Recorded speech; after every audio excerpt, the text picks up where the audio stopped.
میں نبی صلی اللہ علیہ وآلہ وسلم کی داڑھی شریف جتنی داڑھی رکھنا چاہتا ہوں ماشاءاللہ، برائے مہربانی مجھے بتائیں کہ نبی صلی اللہ علیہ وسلم کی داڑھی شریف کتنی تھی؟ ایک مٹھی تھی، سینہ برتی تھی، ناف تک تھی، مختلف باتیں سننے کو ملتی ہیں. آپ کا ورژن کیا ہے؟ میرا ورژن میرے بھائی یوٹیوب پہ ریکارڈڈ ہے. دنیا میں داڑھی کے اوپر کسی کا اتنا کلپ نہیں دیکھا گیا. 6-7 لاکھ لوگ دیکھ چکے ہیں. آپ صرف یوٹیوب پہ لکھیں داڑھی کی لمبائی، داڑھی کتنی ہو، انجینئر صاحب کا کلپ ٹاپ پہ ہوگا. میرا نام بھی لکھنے کی ضرورت نہیں، کلپ ٹاپ پہ آ جائے گا. لمبی لمبی داڑھیوں والے بندے ہوں گے، ساتھ چھوٹی سی میری بھی تصویر لگی ہوگی، ساتھ شیخ زبیر صاحب کی. اس کے ہیڈنگ کیا ہے کہ کیا یہ لمبی لمبی داڑھیاں سنت کے مطابق ہے؟ نبی علیہ السلام کی داڑھی میرے بھائی نہر تک تھی. ایک ہی حدیث ہے داڑھی کے اوپر. شمائل ترمذی، امام ترمذی کی کتاب میں ایک تابعی ہیں یزید الفارسی، وہ خواب میں نبی علیہ السلام کو خواب میں دیکھتے ہیں. عبداللہ ابن عباس سے آگے کہتے ہیں کہ آج رات میں نے خواب میں نبی صلی اللہ علیہ وآلہ وسلم کی زیارت کی ہے. عبداللہ ابن عباس کہتے ہیں صحابی ہیں، انہوں نے تو حضور کو دیکھا ہوا ہے صلی اللہ علیہ وآلہ وسلم. وہ کہتے ہیں بیٹا بیان کر، کیونکہ میں نے حضور سے سنا جس نے خواب میں مجھے دیکھا اس نے مجھے کو دیکھا، میری شکل میں شیطان نہیں آ سکتا، تم نبی صلی اللہ علیہ وآلہ وسلم کا حلیہ مجھ سے بیان کرو.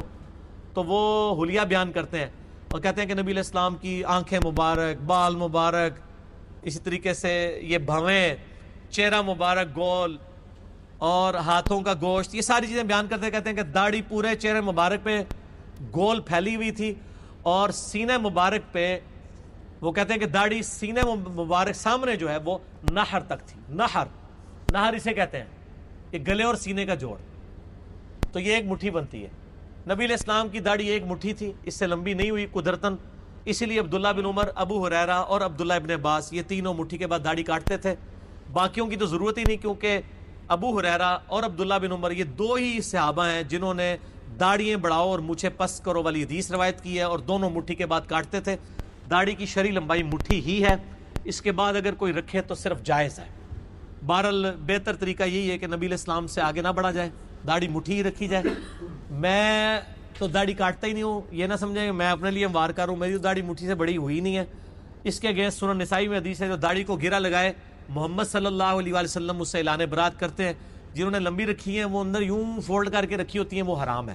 باقی میرا وہ کلپ دیکھ لیں، صحابہ کا اجماع ہے کہ داڑھی کم از کم سنت موقدہ مٹھی ہے، اور مٹھی سے بڑی رکھیں گے تو جواز کی حد تک ہے، اور مٹھی سے کم رکھیں گے تو واجبیت آپ کی ادا ہو جائے گی. میں مولانا مودودی کے ساتھ ہوں کہ جو چھوٹی چھوٹی داڑھی بھی رکھ لے، جسے عرف عام میں داڑھی کہا جائے، وہ گناہ سے پاک ہو جائے گا، کیونکہ نبی علیہ السلام نے فرمایا مجوسیوں کی مخالفت کرو، وہ داڑھی مڈاتے ہیں. بخاری مسلم میں حدیث ہے کہ عورتوں جیسی شکل نہ بناؤ.